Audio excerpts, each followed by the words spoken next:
मैं एक गहरा कुआं हूं इस जमीन पर, बेशुमार लड़के लड़कियों के लिए कि उनकी प्यास बुझाता रहूं। उसकी बेपनाह रहमत उसी तरह जर्रे जर्रे पर बरसती है जैसे कुआं सबकी प्यास बुझाता है। इतनी सी कहानी है मेरी, ज़ैनुल आबदीन और आशी अम्मा के बेटे की कहानी। उस लड़के की कहानी जो अखबारें बेचकर अपने भाई की मदद करता था। उस शागिर्द की कहानी जिसकी परवरिश शिव सुब्रमण्य अय्यर और अय्यादुराई सोलोमन ने की। उस विद्यार्थी की कहानी जिसे पंडले मास्टर ने तालीम दी, MG मेनन और प्रोफेसर साराभाई ने इंजीनियर की पहचान दी, जो नाकामियों और मुश्किलों में पलकर साइंसदान बना। और उस रहनुमा की कहानी जिसके साथ चलने वाले बेशुमार काबिल और हुनरमंद लोगों की टीम थी।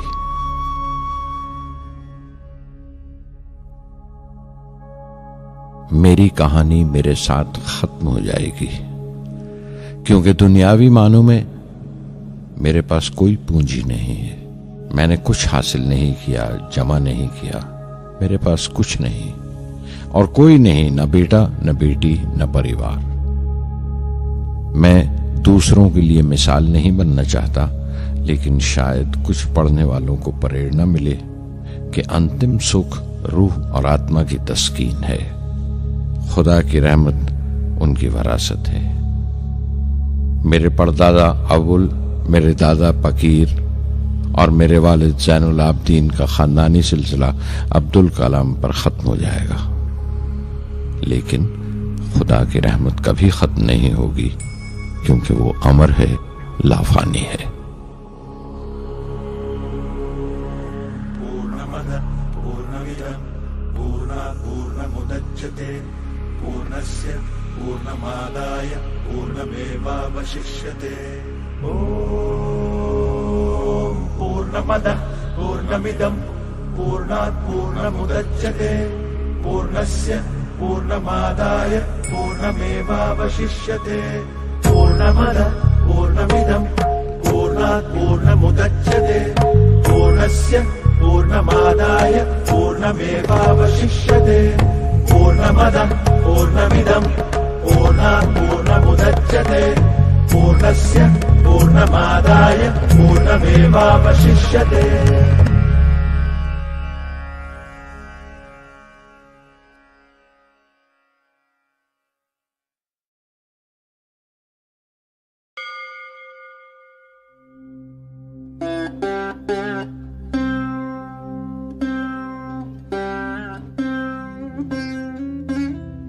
मैं शहर रामेश्वरम के एक मिडिल क्लास तमिल खानदान में पैदा हुआ।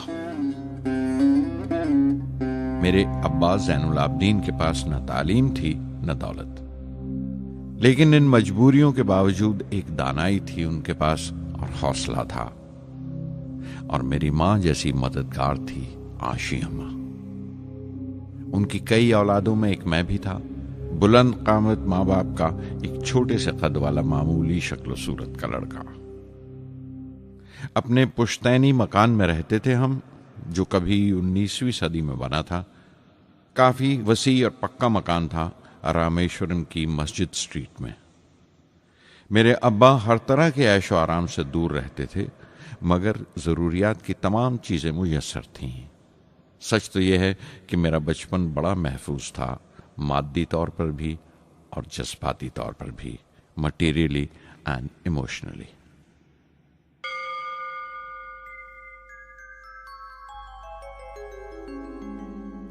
रामेश्वरम का मशहूर शिव मंदिर हमारे घर से सिर्फ 10 मिनट की दूरी पर था। हमारे इलाके में ज्यादा आबादी मुसलमानों की थी, फिर भी काफी हिंदू घराने थे जो बड़े इत्तेफाक से पड़ोस में रहते थे। हमारे इलाके में एक बड़ी पुरानी मस्जिद थी, जहां मेरे अब्बा मुझे हर शाम नमाज पढ़ने के लिए ले जाया करते थे।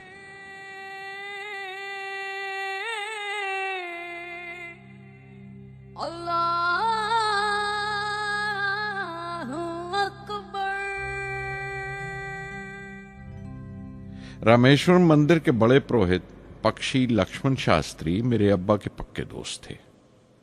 मेरी बचपन की यादों में आंकी हुई एक याद ये भी थी कि अपने अपने रवायती लिबास में बैठे हुए वो दोनों कैसे रूहानी मसलों पर देर देर तक बातें करते रहते थे। मेरे अब्बा मुश्किल से मुश्किल रूहानी मामलों को भी तमिल की आम जबान में बयान कर लिया करते थे। एक बार मुझसे कहा था, जब आफत आए तो आफत की वजह समझने की कोशिश करो, मुश्किलें हमेशा खुद को परखने का मौका देती हैं।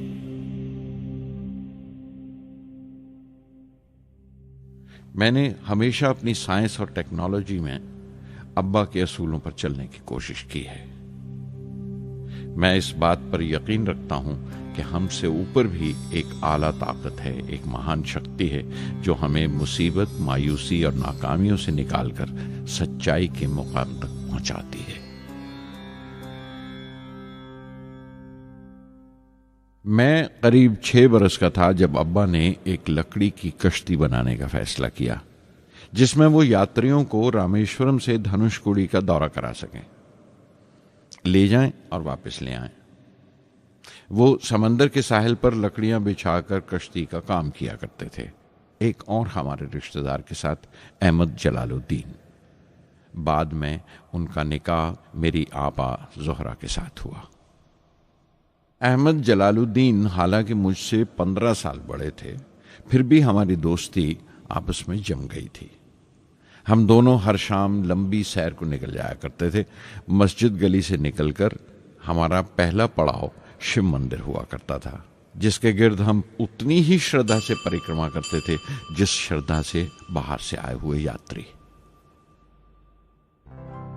जलालुद्दीन ज्यादा पढ़ लिख नहीं सके उनके घर के हालात की वजह से, लेकिन मैं जिस जमाने की बात कर रहा हूं, उन दिनों हमारे इलाके में सिर्फ वही एक शख्स था जो अंग्रेजी लिखना जानता था।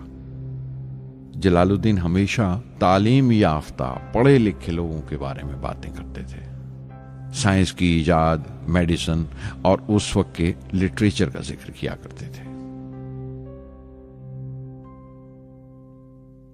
एक और शख्स जिसने बचपन में मुझे बहुत मुतासिर किया, वो मेरा कजन था, मेरा चचेरा भाई शमसुद्दीन।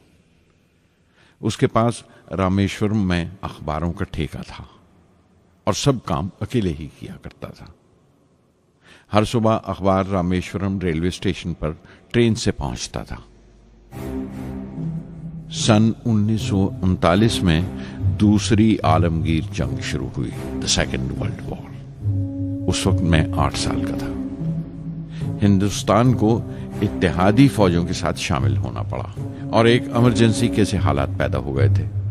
सबसे पहली दुर्घटना यह हुई कि रामेश्वरम स्टेशन पर आने वाली ट्रेन का रुकना कैंसिल कर दिया गया और अखबारों का गट्ठा अब रामेश्वरम और धनुषकोडी के बीच से गुजरने वाली सड़क पर चलती ट्रेन से फेंक दिया जाता। शमसुद्दीन को मजबूरन एक मददगार रखना पड़ा जो अखबारों के गट्ठे सड़क से जमा कर सके। वो मौका मुझे मिला और शमसुद्दीन मेरी पहली आमदनी की वजह बना। हर बच्चा जो पैदा होता है वो कुछ समाजी और आर्थिक हालात से जरूर असरअंदाज होता है और कुछ अपने जज्बाती माहौल से भी। उसी तरह उसकी तरबियत होती है। मुझे दयानतदारी और सेल्फ डिसिप्लिन अपने अब्बा से विरासत में मिला था और मां से अच्छाई पर यकीन करना और रहमदिली। लेकिन जलालुद्दीन और शमसुद्दीन की सोहबत से जो असर मुझ पर पड़ा, उससे सिर्फ मेरा बचपन ही महज अलग नहीं हुआ, बल्कि आइंदा जिंदगी पर भी उसका बहुत बड़ा असर पड़ा।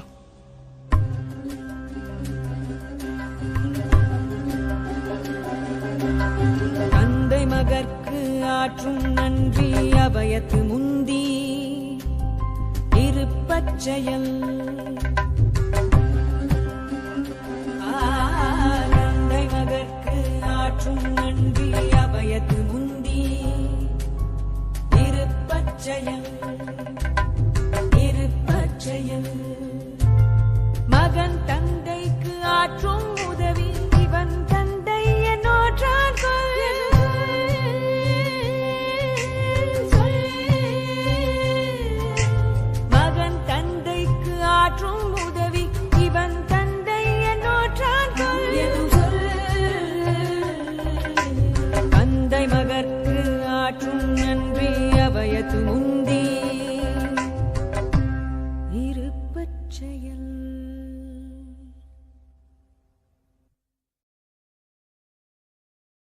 फिर जंग खत्म हो गई और हिंदुस्तान की आज़ादी बिल्कुल यकीनी हो गई।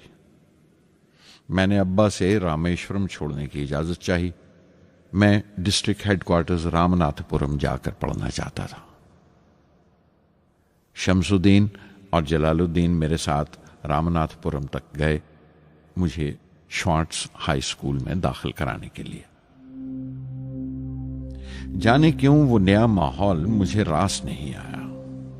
रामनाथपुरम बड़ा मसरूफ शहर था और करीब 50,000 की आबादी थी, लेकिन रामेश्वरम का सुकून और इत्मीनान कहीं नहीं था। घर बहुत याद आता था और घर लौटने का कोई मौका मैं छोड़ता नहीं था। श्वार्ट्ज हाई स्कूल में दाखिल होने के बाद एक 15 साल लड़के के तमाम शौक जो हो सकते थे मेरे अंदर जाग उठे। मेरे टीचर अय्यादुराई सोलोमन बेहतरीन रहबर थे, गाइड, उस नौजवान जहन के लिए जिसके सामने जिंदगी की बेशुमार मुमकिनात खुलने वाली थी।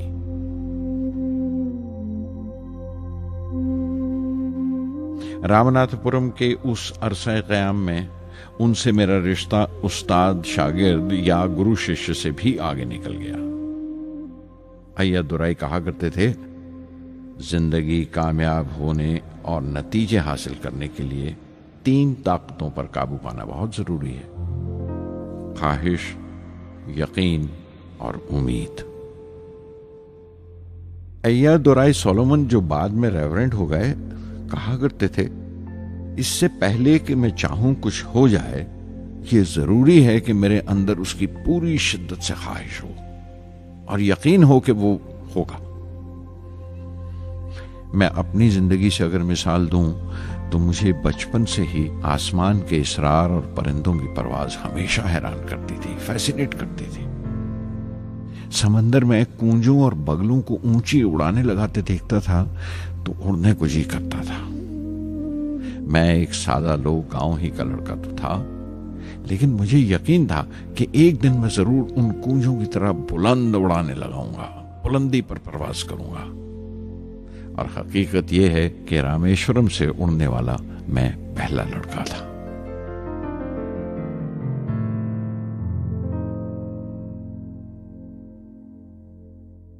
श्वार्ट्ज स्कूल में तालीम खत्म करते करते मेरे अंदर खुद एतमादी बस चुकी थी और मुझे यकीन था कि मैं जरूर कामयाबी हासिल करूंगा।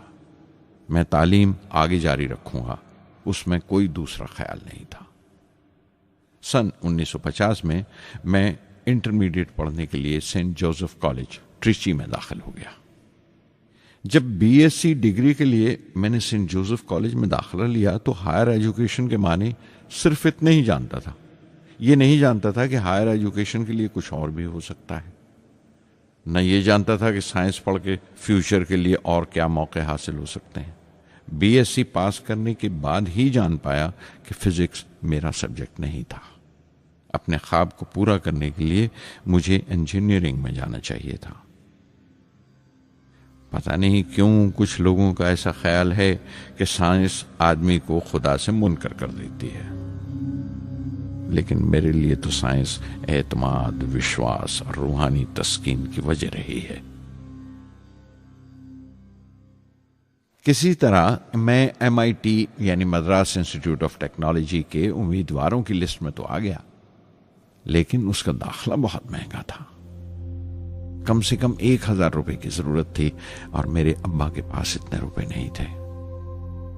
उस वक्त मेरी अक्का, मेरी आपा जोहरा ने अपने सोने के कड़े और चेन बेचकर मेरी फीस का इंतजाम किया। मुझ पर उसकी उम्मीद और यकीन देखकर मैं पसीज गया।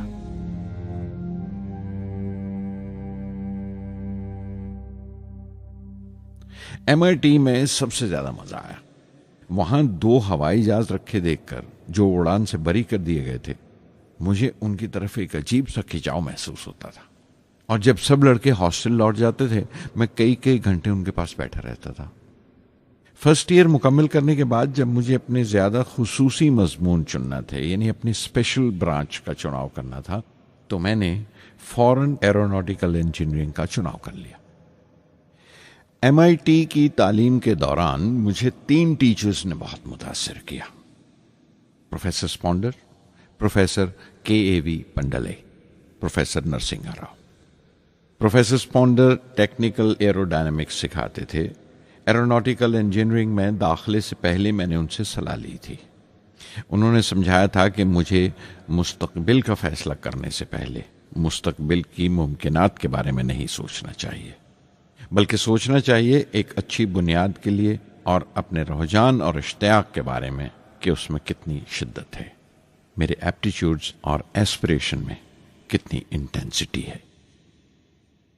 मैं खुद भी होने वाले इंजीनियरिंग स्टूडेंट्स से कहना चाहता हूं कि जब वो अपना स्पेशलाइजेशन का चुनाव करें तो ये देखें कि उनमें कितना शौक है, कितना उत्साह है और लगन है उस शोबे में जाने के लिए। प्रोफेसर KAV पंडले ने मुझे एरो स्ट्रक्चर डिज़ाइन सिखाया और उसका तज्जिया भी, विश्लेषण, एनालिसिस भी। वो बड़े खुशदिल और दोस्त टीचर थे और हर साल कोई ना कोई नया तरीका, नया नजरिया लेकर आते थे कोर्स में। प्रोफेसर नरसिंह राव मैथमेटिशियन थे। वो एरोडायनेमिक्स की थ्योरी सिखाया करते थे। उनकी क्लास में दाखिल होकर मुझे मैथमेटिकल फिजिक्स बाकी तमाम सब्जेक्ट से ज्यादा अच्छा लगने लगा। साध संगी हरि हरि नाम चित्तारा चित्तारा, साध संगी हरि हरि नाम चित्तारा, सहजी अनंतु होवे दिनु राति, अंकुर भलो हमारा, साध संगी साध संगी।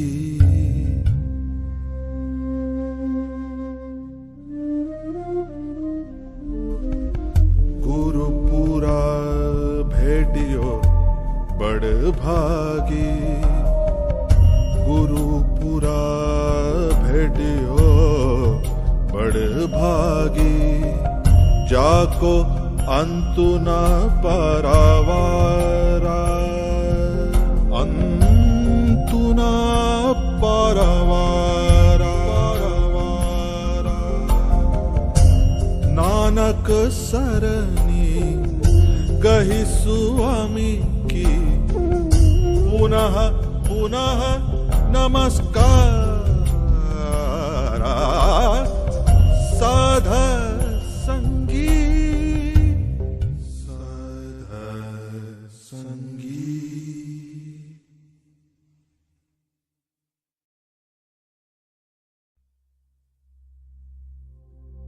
MIT से मैं बेंगलोर के हिंदुस्तान एरोनॉटिक्स लिमिटेड HAL में बतौर ट्रेनी दाखिल हो गया।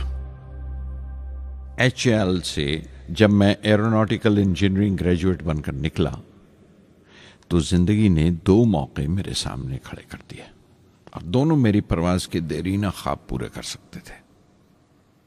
एक मौका था एयरफोर्स का, दूसरा मिनिस्ट्री ऑफ डिफेंस में directorate of technical development and production का। मैंने दोनों में अर्जी भेज दी और बैक वक्त दोनों से इंटरव्यू का बुलावा आ गया। एयरफोर्स के लिए मुझे देहरादून बुलाया गया था और डिफेंस के लिए दिल्ली। मेरे दोनों मुकाम 2000 किलोमीटर के फासले पर थे। ये पहला मौका था मेरा अपने वसी और विराट वतन को देखने का। खिड़की पर बैठा मैं इस देश की सरजमीन को पांव तले से बहता हुआ देख रहा था। हैरान था कि उत्तर की तरफ सफर करते हुए एक ही मुल्क का लैंडस्केप कैसे बदलता चला जाता है। मैं 1 हफ्ता दिल्ली में ठहरा, डिफेंस मिनिस्ट्री का इंटरव्यू दिया। इंटरव्यू अच्छा हुआ था। वहां से मैं देहरादून गया एयरफोर्स सिलेक्शन बोर्ड के इंटरव्यू के लिए। 25 उम्मीदवारों में मैं 9वें नंबर पर आया। मेरा दिल बैठ गया, बहुत मायूस हुआ और कई दिन तक अफसोस रहा कि एयरफोर्स में जाने का मौका मेरे हाथ से निकल गया। मैं ऋषिकेश चला गया, दिल पर यह बोझ लेकर कि आने वाले दिन बड़े सख्त होंगे।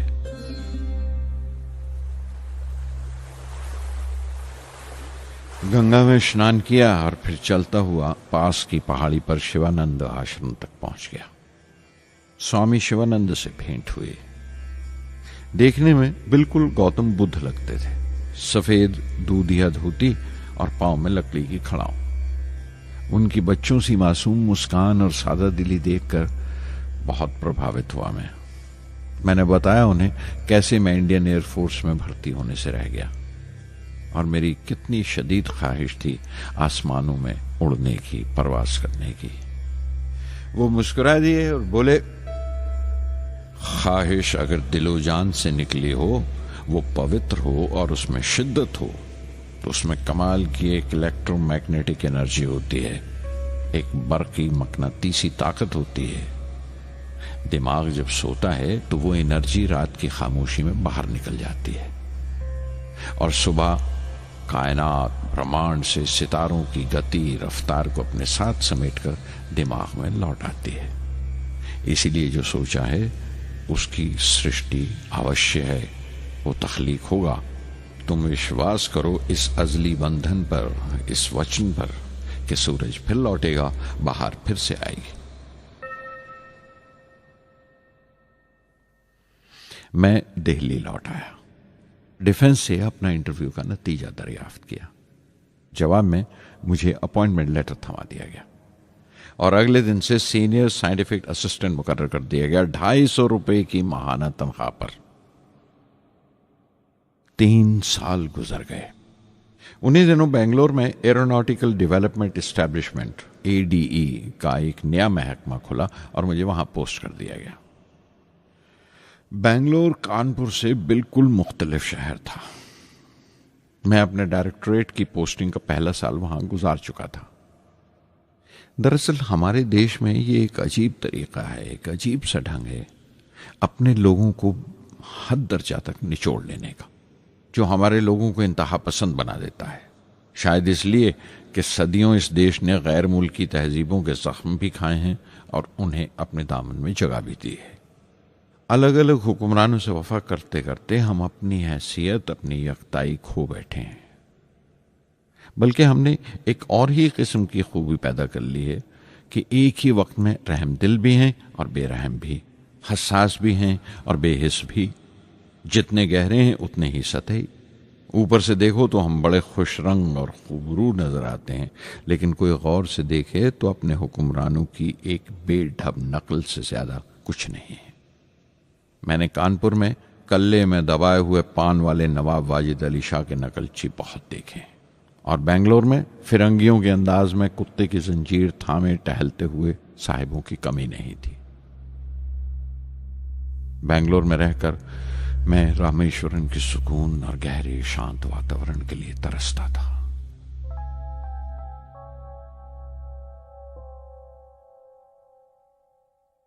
पहले साल तो ADE में कोई ज्यादा काम नहीं था। एक प्रोजेक्ट टीम बनाई थी कि 3 सालों में एक स्वदेशी हॉवरक्राफ्ट तैयार करें और वो वक्त से पहले तैयार हो गया। नंदी उसका नाम रखा गया, शिव की सवारी के आधार पर।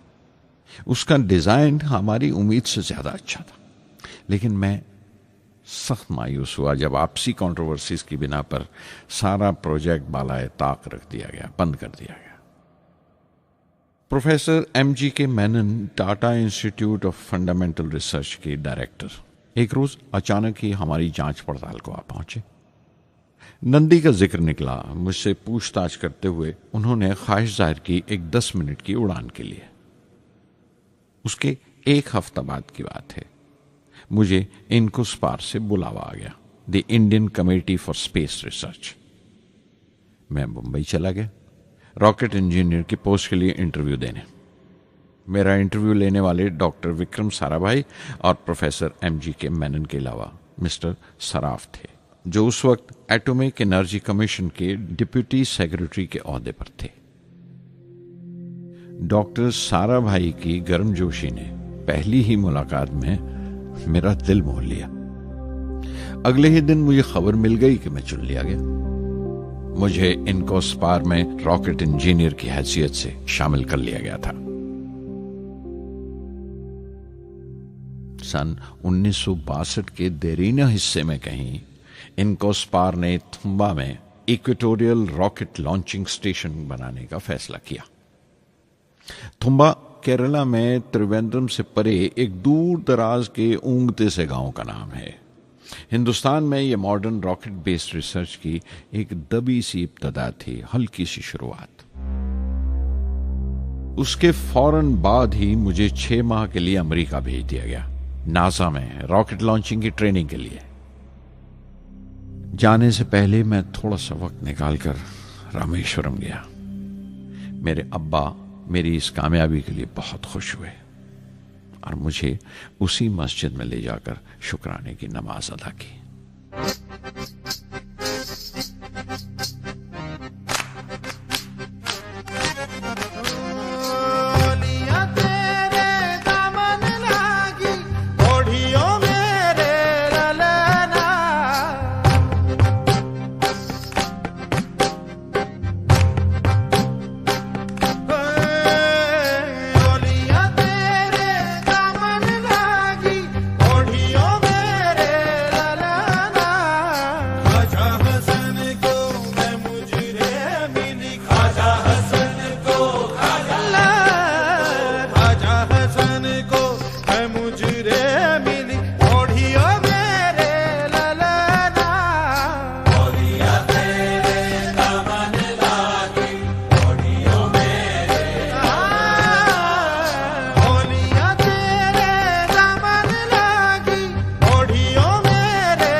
NASA Langley research centre Virginia में मैंने अपने काम की शुरुआत की।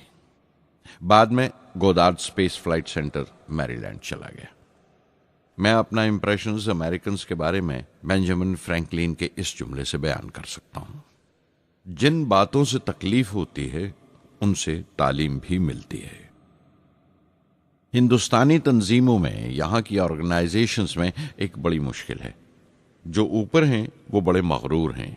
अपने से छोटों की, जूनियर्स और सबऑर्डिनेट्स की राय लेना अपनी हतक समझते हैं। कोई शख्स भी अपनी खूबी दिखा नहीं सकता अगर आप उसे मलामत ही करते रहें।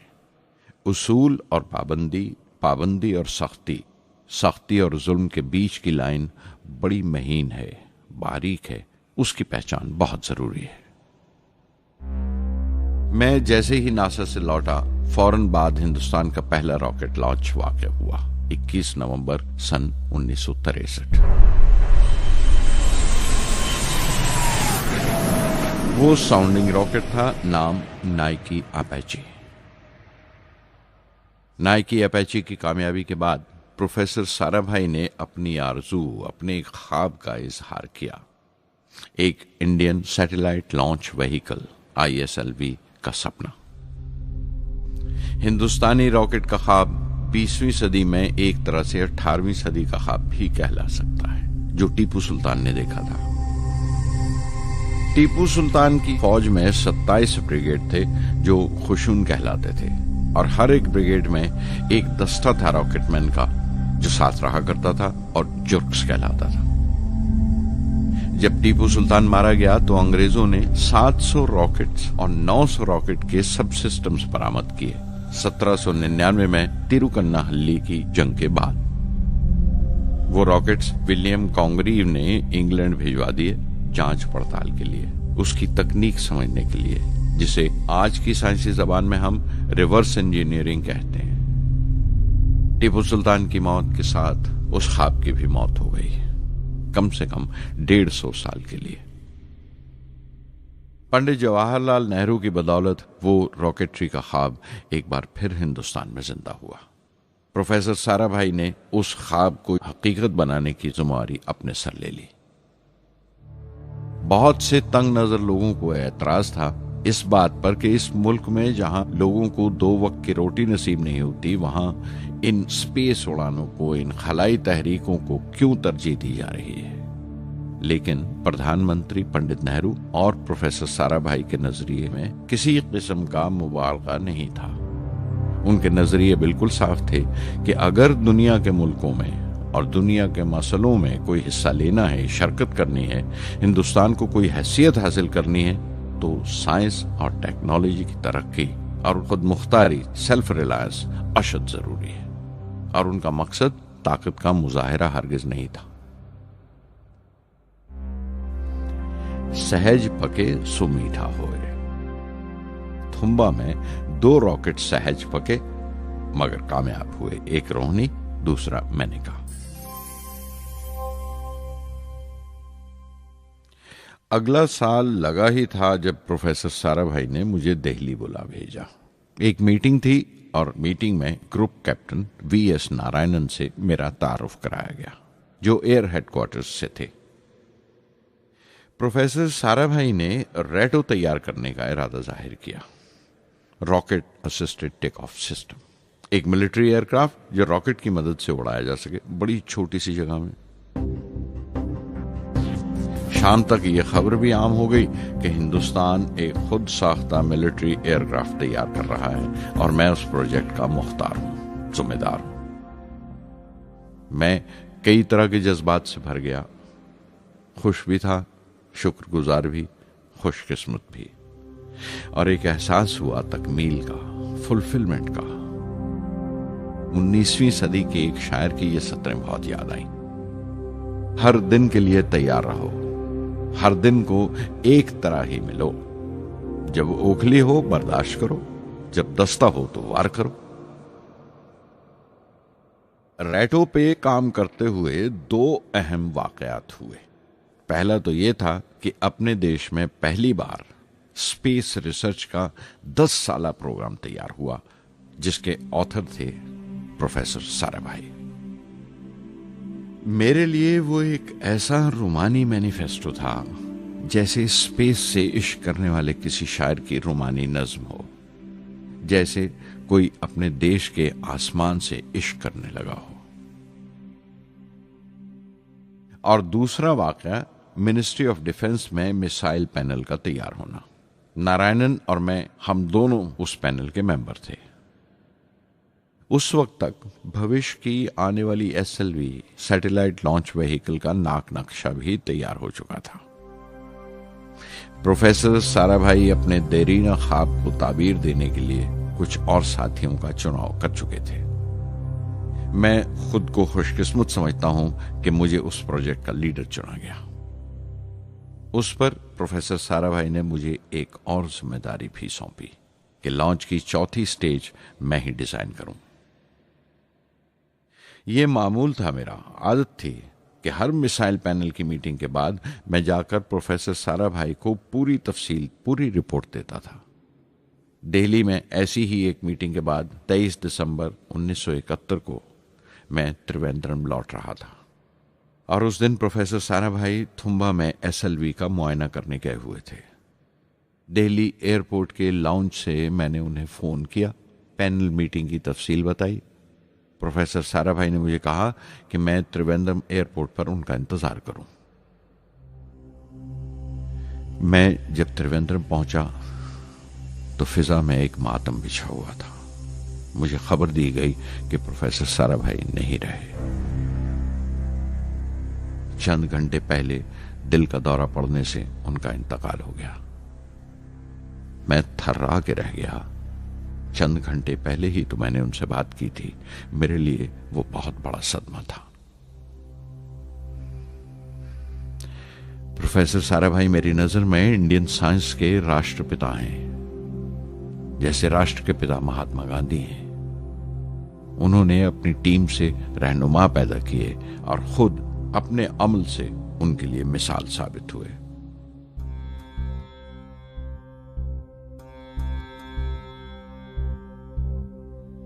నానాటి బతుకు నాటకము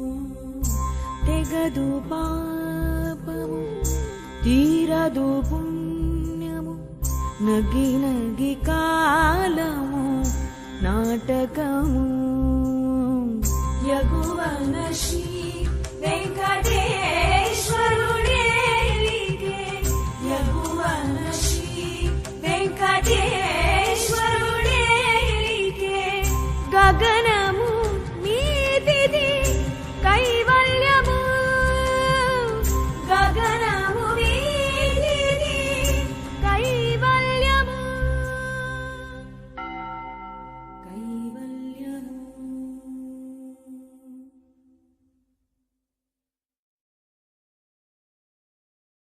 कुछ अरसा प्रोफेसर एमजी के मेनन ने स्पेस रिसर्च का काम संभाला।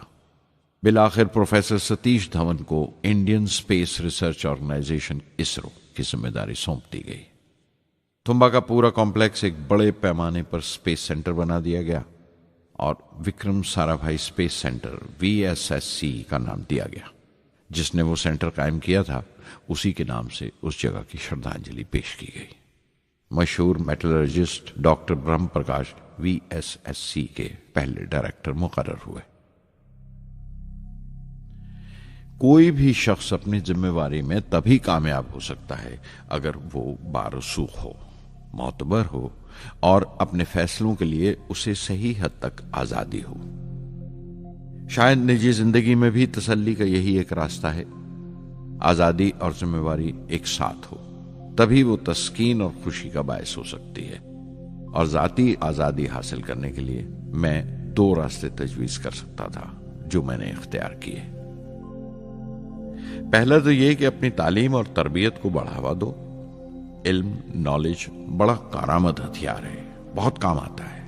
इल्म जितना ज्यादा होगा उतनी ज्यादा आजादी के हकदार होगे। इल्म वो पूंजी है जो कोई छीन नहीं सकता। टीम की रहनुमाई तभी मुमकिन है अगर आपकी जानकारी मुकम्मल हो, अप टू डेट हो। कामयाब रहनुमा बनने के लिए जरूरी है कि दिन का काम जब खत्म हो आप पिछले काम का जायजा लें, अगले दिन के काम की तैयारी करें। दूसरा तरीका यह है कि अपने काम को अपना फख्र समझें, गर्व समझें और जरूरी है कि अपने अंदर की शक्ति की सही जानकारी हो। जो करो उस पर यकीन रखो या जिस पर यकीन हो वही करो, वरना दूसरों के ईमान का शिकार बनते रहोगे। SLV प्रोजेक्ट के पहले 3 सालों में साइंस के बहुत से नए नए इसरार खुले और आहिस्ता आहिस्ता साइंस और टेक्नोलॉजी का फर्क समझ आने लगा।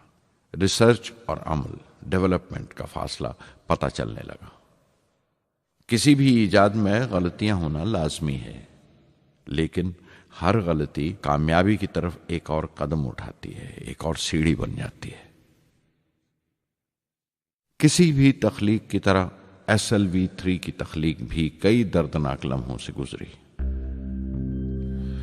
एक रोज जब मैं और मेरे तमाम साथी अपने कामों में पूरी तरह डूबे हुए थे, मेरे घर से एक मौत की इत्तला पहुंची। मेरे दोस्त और हमदर्द मेरे बहनोई जलालुद्दीन का इंतकाल हो गया था। कुछ देर के लिए तो मैं सुन्न होकर रह गया, मेरी आंखों में अंधेरा छा गया। थोड़ी देर बाद जब अपने चौगिरदे का एहसास हुआ तो महसूस किया जैसे मेरी हस्ती का एक हिस्सा मर गया था। रात की रात बसों में सफर करता हुआ अगली सुबह मैं रामेश्वरम पहुंचा।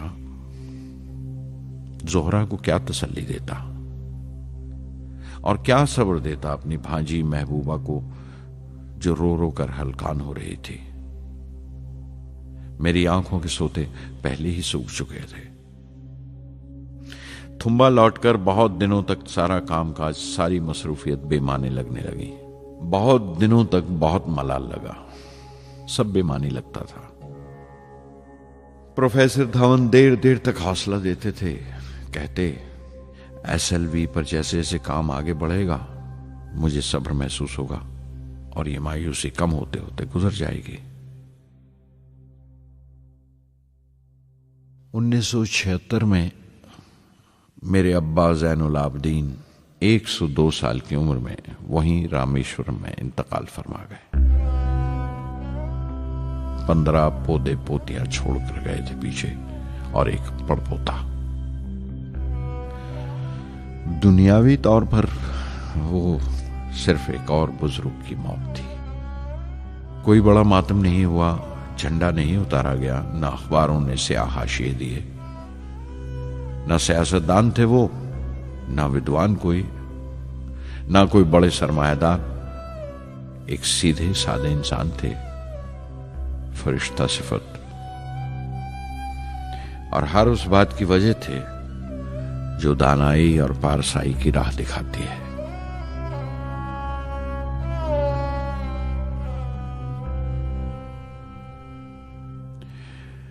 मैं बहुत देर तक अपनी मां के पास बैठा रहा, चुपचाप। और जब उठा थुम्बा लौटने के लिए तो उसने रुंधे गले से दुआएं दी मुझे।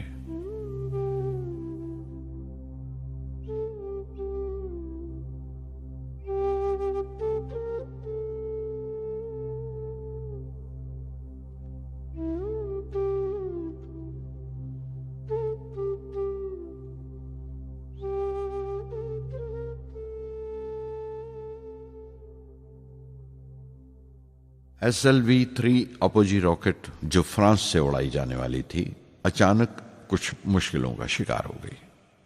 मुझे फौरन फ्रांस जाना पड़ा। मैं रवाना होने ही वाला था कि मेरी मां की मौत की खबर पहुंची। यके बाद दीगरे 3 मौतें हो गई मेरे घर में। उस वक्त मुझे अपने काम में पूरे ध्यान की जरूरत थी। 100% लगन से काम करने की ख्वाहिश किसी और लगन की गुंजाइश नहीं छोड़ती। मुकम्मल नीति और पूरी लगन से SLV-3 का ख्वाब 1979 के दरमियान में जाकर पूरा हुआ। हमने SLV-3 की परवाज का दिन 10 अगस्त 1979 तय किया था। 23 मीटर लंबा 4 स्टेजेस का ये रॉकेट 17 टन का वजन लेकर 7:58 पर बड़ी कजदाई से उड़ा और खला की तरफ रवाना हुआ।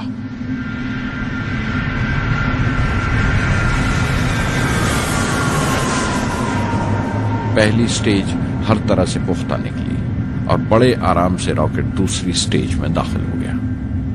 हम सब दम खुद रह गए, सांस रोके बैठे थे। हमारे बरसों का ख्वाब आसमान की तरफ सफर कर रहा था। अचानक हमारे ख्वाब में दरार आई, हमारा सुकून टूटा, हमारी खामोशी टूटी। दूसरी स्टेज काबू से बाहर होने लगी थी। 317 सेकंड के बाद परवाज टूट गई। मेरी मेहनत और उम्मीद चौथी स्टेज को साथ लेकर तमाम मलबा श्री हरिकोटा से 560 किलोमीटर दूर समंदर में जाके गिरा।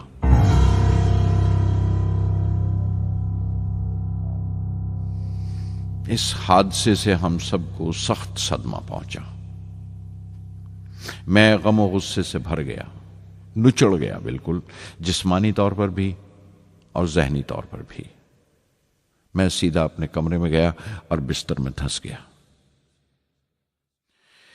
मैंने अपने कंधे पर एक दिलासे का हाथ महसूस किया तो आंख खोली। दोपहर ढल चुकी थी, शाम करीब थी। डॉक्टर ब्रह्म प्रकाश मेरे सराहने बैठे थे। उनकी इस हमदर्दी ने छू लिया मुझे। मैं उदास था, मायूस था, लेकिन अकेला नहीं।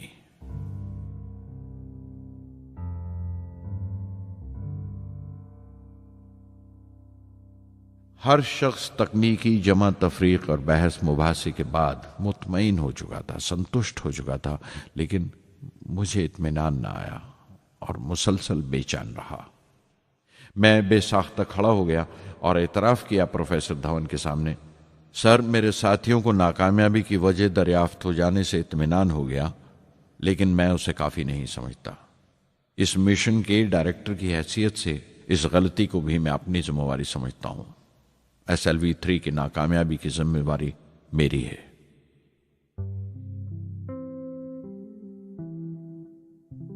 साइंस का काम कमाल दर्जा उत्साह भी देता है, खुशी भी और उतनी ही गहरी मायूसी भी।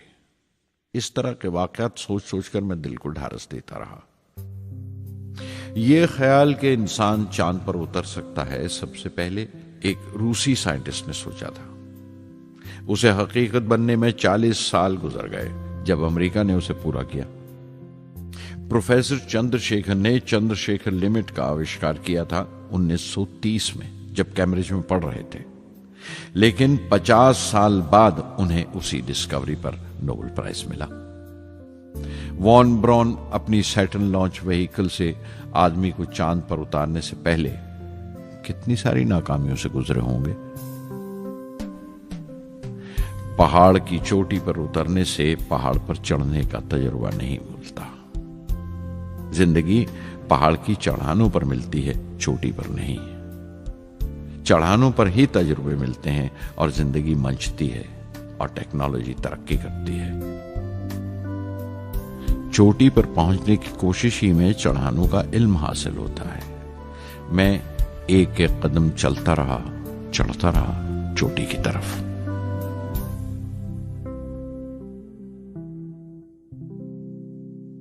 SLV-3 की उड़ान से 30 घंटा पहले 17 जुलाई 1980 के दिन अखबारों की सुर्खियां तरह तरह की राय और अंदाजों से भरी हुई थीं। ज्यादातर रिपोर्टर्स ने पहली SLV की उड़ान याद दिलाई थी कि किस तरह वो रॉकेट फेल हो गया था और उसका मलबा समंदर में जाकर गिरा था। कुछ लोगों ने तो देश की दूसरी खामियों का जिक्र करते हुए भी उसे SLV-3 से जोड़ दिया था। मैं जानता था कि अगले दिन का नतीजा हमारे फ्यूचर के स्पेस प्रोग्राम का फैसला करने वाला है। मुख्तसर ये कि सारी कौम की नजरें हम पर गड़ी हुई थीं। 18 जुलाई 1980 सुबह 8:03 पर हिंदुस्तान का पहला सैटेलाइट लॉन्च व्हीकल उड़ा।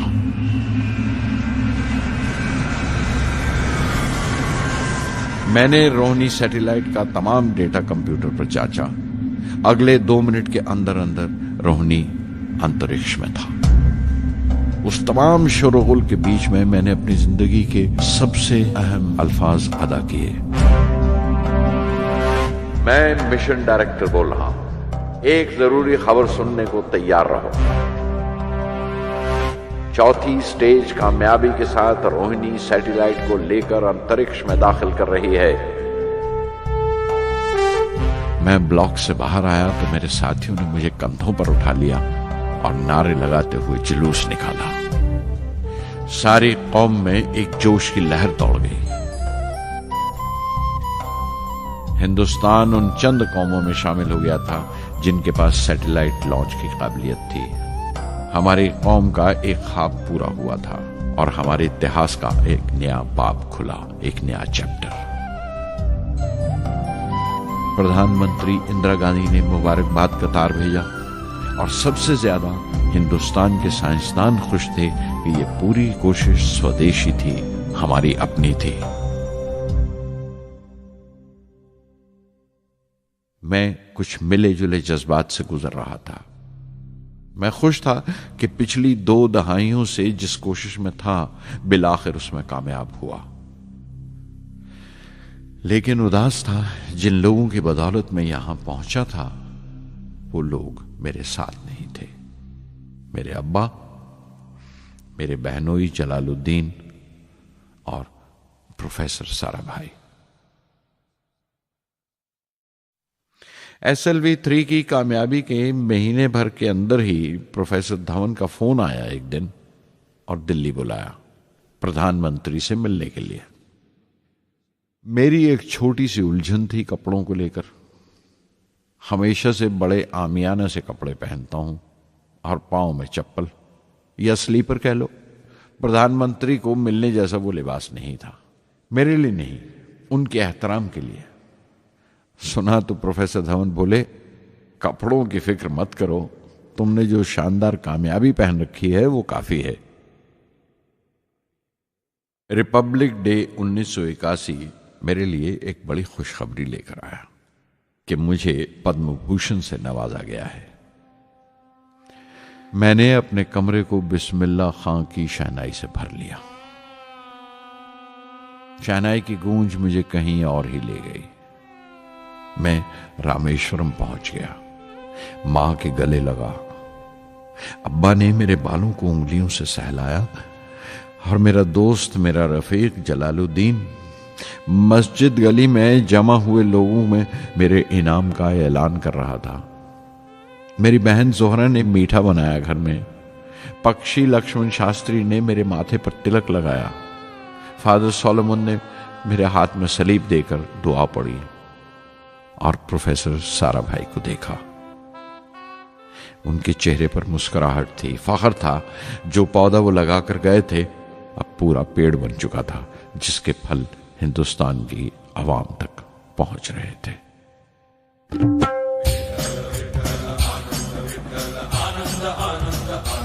ओ आनंदाचे डोही आनंद तरंग, आनंदाचे डोही आनंद तरंग, आनंदाची अंग, आनंदाचे आनंदाची अंग, आनंदाचे आनंदाचे डोही आनंद तरंग, आनंदाचे डोही आनंद तरंग।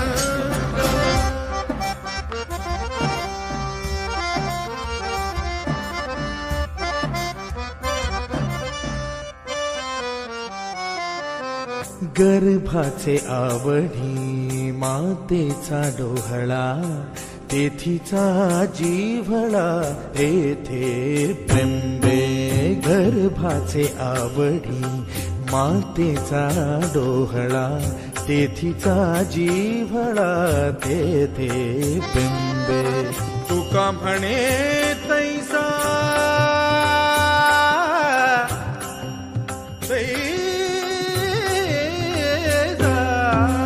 तुका म्हणे तैसा ओतला ठसा, अनुभव सरीसा मुखाला।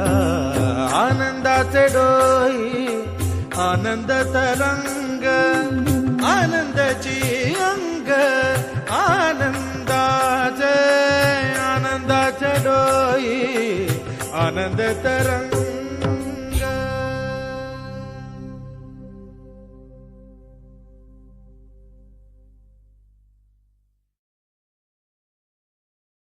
पहली जून 1982 मैंने defence research and development laboratory DRDL की जिम्मेवारी संभाल ली।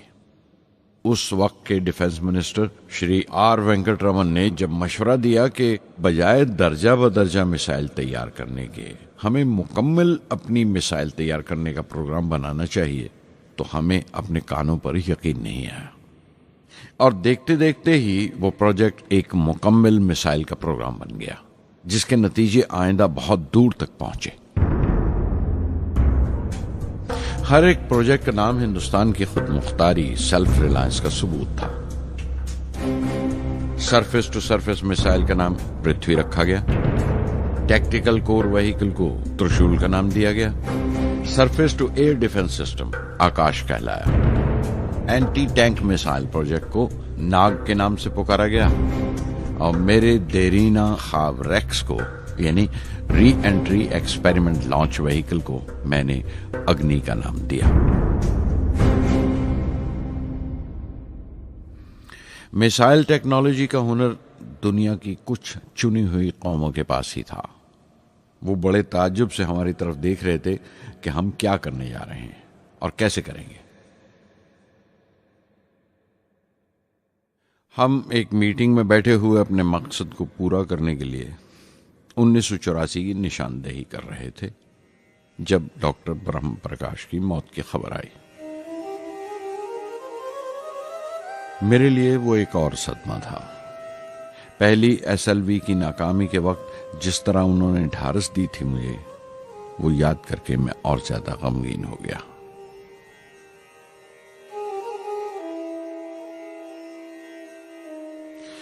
प्रोफेसर साराभाई अगर VSSC के निर्माता थे, बनाने वाले थे, तो डॉक्टर ब्रह्म प्रकाश उसके आमिल थे, एग्जीक्यूटर थे। उनकी विनम्रता ने मुझे बड़ी हद तक नर्म कर दिया और मैंने अपनी तुंद मिजाजी पर काफी काबू कर लिया। उनकी हलीमी सिर्फ अपनी खूबियों तक ही महदूद नहीं थी, बल्कि अपने से छोटों को इज्जत देना भी उनकी आदत में शामिल था। उनके बर्ताव और सलूक में ये बात नजर आ जाती थी कि कोई शख्स भी खामियों से खाली नहीं है। यहां तक कि अफसर भी, लीडर भी, रहनुमा भी। वो बहुत बड़े दानिश्वर थे। एक कमजोर से शरीर के अंदर उनमें बच्चों की सी मासूमियत थी। मुझे वो हमेशा साइंसदानों में संत नजर आते थे।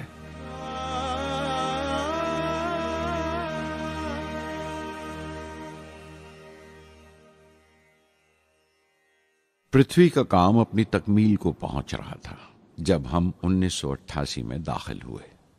25 फरवरी 1988 सुबह 11:23 पर पृथ्वी की पहली परवाज वाक़ हुई। हमारे मुल्क में वो एक ऐतिहासिक मौका था। पृथ्वी सिर्फ एक सरफेस टू सरफेस मिसाइल ही नहीं, बल्कि आइंदा आने वाली तमाम किस्म की मिसाइल का बुनियादी नक्शा भी था। फ्यूचर का मॉड्यूल था वो। पृथ्वी ने हमारे आस पड़ोस के मुल्कों को दहला दिया।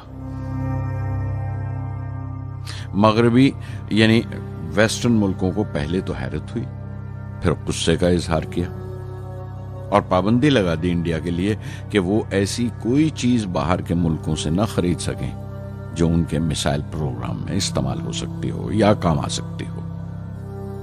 मिसाइल की इजाद में हिंदुस्तान की खुद मुख्तारी ने दुनिया के तमाम तरक्की याफ्ता मुल्कों को परेशान कर दिया। अग्नि की टीम में 500 से ज्यादा साइंसदान शामिल थे। अग्नि की परवाज 20 अप्रैल 1999 तय पाई थी। लॉन्च की तमाम तैयारियां मुकम्मल हो चुकी थीं और हिफाजत के लिए यह फैसला किया गया था कि लॉन्च के वक्त आसपास के तमाम गांव खाली करा दिए जाएं। अखबारात और दूसरी मीडिया ने इस बात को बहुत उछाला। 20 अप्रैल पहुंचते पहुंचते तमाम मुल्क की नजरें हम पर टिकी हुई थीं। दूसरे मुल्कों का दबाव बढ़ रहा था कि हम इस तजुर्बे को मुलतवी कर दें या खारिज कर दें, लेकिन सरकार मजबूत दीवार की तरह हमारे पीछे खड़ी रही और किसी तरह हमें पीछे नहीं हटने दिया। परवाज से सिर्फ 14 सेकंड्स पहले हमें कंप्यूटर ने रुकने का इशारा किया। किसी एक पुर्जे में कोई खामी थी, वो फौरन ठीक कर दी गई, लेकिन उसी वक्त डाउन रेंज स्टेशन ने रुकने का हुक्म दिया। चंद सेकंड्स में कई रुकावटें सामने आ गईं और परवाज मुलतवी कर दी गई। अखबारात ने आस्तीनें चढ़ा ली।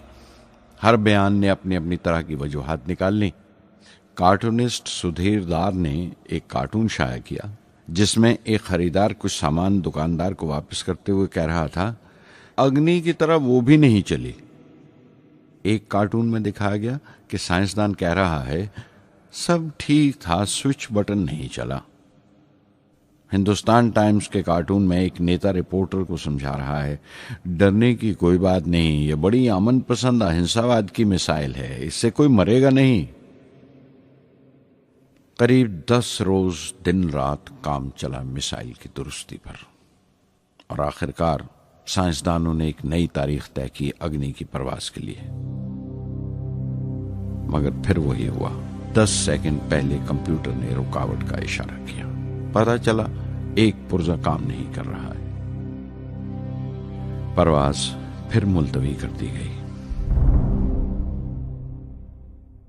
ऐसी बात किसी भी साइंसी तजुर्बे में हो जाना आम बात है। गैर मुल्कों में भी बहुत बार होता है, लेकिन उम्मीद से भरी हुई कौम हमारी मुश्किलें समझने को तैयार नहीं थी। हिंदू अखबार में केशव का एक कार्टून छपा जिसमें एक देहाती कुछ नोट गिनते हुए कह रहा था, मिसाइल के वक्त गांव से हट जाने का मुआवजा मिला है। 2-4 बार और ये तजुर्बा मुलतवी हुआ तो मैं पक्का घर बनवा लूंगा। अमोल बटर वालों ने अपने होर्डिंग पर लिखा, अग्नि को ईंधन के लिए हमारे बटर की जरूरत है। अग्नि की मुरम्मत का काम जारी रहा आखिरकार एक बार फिर 22 मई की तारीख अग्नि की परवाज के लिए तय पाई। उसकी पिछली रात doctor Arunachalam, general KN Singh और मैं डिफेंस मिनिस्टर KC पंत के साथ चहलकदमी कर रहे थे। पूरे चांद की रात थी, हाई टाइड का वक्त था और लहरें गरज गरज कर खुदा की अजमत का नाम ले रही थी। कल अग्नि की परवाज कामयाब होगी या नहीं, बार बार यही सवाल हमारे दिमाग में गूंज रहा था।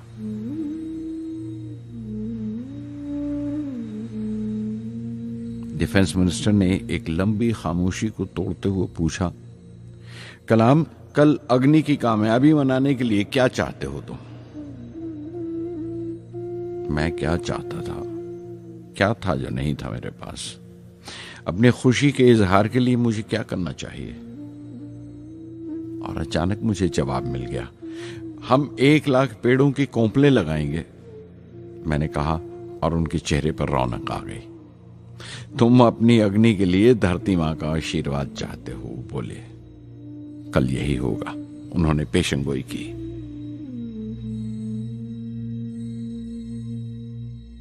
अगले दिन सुबह 7:10 पर अग्नि लॉन्च हुई। कदम कदम सही निकला। मिसाइल ने जैसे टेक्स्ट बुक याद कर ली हो, जैसे सबक याद कर लिया था। हर सवाल का सही जवाब मिल रहा था। लगता था एक लंबे खौफनाक ख्वाब के बाद एक खूबसूरत सुबह ने आंख खोली है। 5 साल की मुशक्कत के बाद हम इस लॉन्च पैड पर पहुंचे थे। इसके पीछे 5 लंबे सालों की नाकामयाबी, कोशिशें और इम्तिहान खड़े थे। इस कोशिश को रोक देने के लिए हिंदुस्तान ने हर तरह के दबाव बर्दाश्त किए थे, लेकिन हमने कर दिखाया जो करना था। मेरी जिंदगी का सबसे कीमती लम्हा था वो मुट्ठी भर सेकंड्स, 600 सेकंड की वो परवाज जिसने हमारी बरसों की थकान दूर कर दी, बरसों की मेहनत को कामयाबी का तिलक लगाया। उस रात मैंने अपनी डायरी में लिखा, अग्नि को इस नजर से मत देखो। ये सिर्फ ऊपर उठने का साधन नहीं है, न शक्ति की नुमाइश है। अग्नि एक लौ है जो हर हिंदुस्तानी के दिल में जल रही है। इसे मिसाइल मत समझो, ये कौम के माथे पर चमकता हुआ आग का सुनहरी तिलक है। स्वधर्मम् अपि चावेक्ष्य न विकम्पितुम् अर्हसि, धर्म्याद् युद्धश्रेयोऽन्य क्षत्रियस्य न विद्यते। स्वधर्मम् अपि चावेक्ष्य न विकम्पितुम् अर्हसि, धर्म्याद् युद्धश्रेयोऽन्य क्षत्रियस्य न विद्यते। अदच्चेत्त्वम् इमं धर्म्यं संग्रामं न करिष्यसि, तदा स्वधर्मं कीर्तिं च हित्वा पापम् अवाप्स्यसि, हित्वा पापम् अवाप्स्यसि।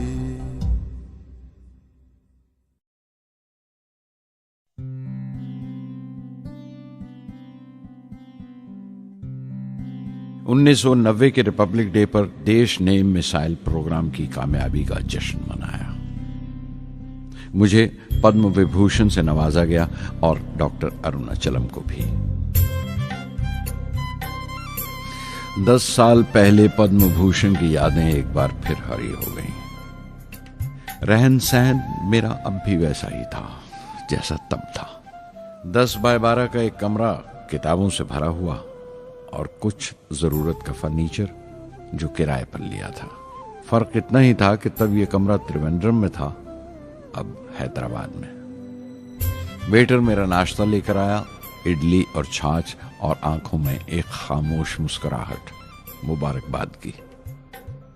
मैं अपने हमवतनों की इस नवाजिश से छलक गया।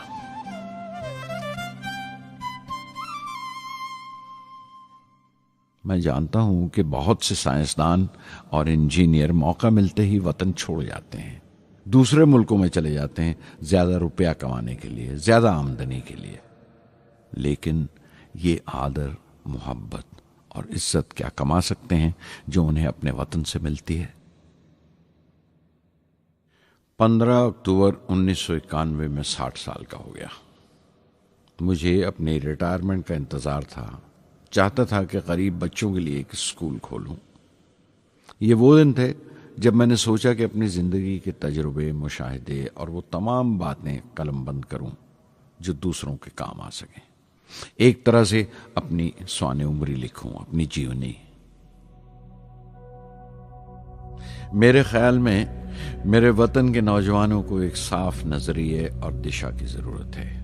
तभी ये इरादा किया कि मैं उन तमाम लोगों का जिक्र करूं जिनकी बदौलत मैं ये बन सका जो मैं हूं। मकसद ये नहीं था कि मैं कुछ बड़े बड़े लोगों के नाम लूं, बल्कि ये कि कोई शख्स कितना भी छोटा क्यों ना हो, उसे हौसला नहीं छोड़ना चाहिए। मसले, मुश्किलें जिंदगी का हिस्सा हैं और तकलीफें कामयाबी की सच्चाइयां हैं। जैसा कहा है किसी ने, खुदा ने यह वादा नहीं किया कि आसमान हमेशा नीला ही रहेगा, जिंदगी भर फूलों से भरी राहें मिलेंगी। खुदा ने यह वादा नहीं किया कि सूरज है तो बादल नहीं होंगे, खुशी है तो गम नहीं, सुकून है तो दर्द नहीं होगा।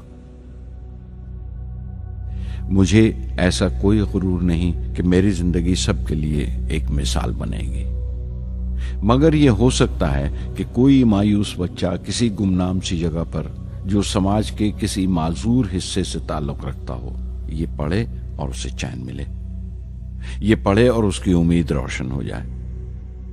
हो सकता है ये कुछ बच्चों को नाउमीदी से बाहर ले आए और जिसे वो मजबूरी समझते हैं वो मजबूरी ना लगे। उन्हें यकीन रहे कि वो जहां भी हैं खुदा उनके साथ है। काश हर हिंदुस्तानी के दिल में जलती हुई लौ को पर लग जाए और उस लौ की परवाज से सारा आसमान रोशन हो जाए।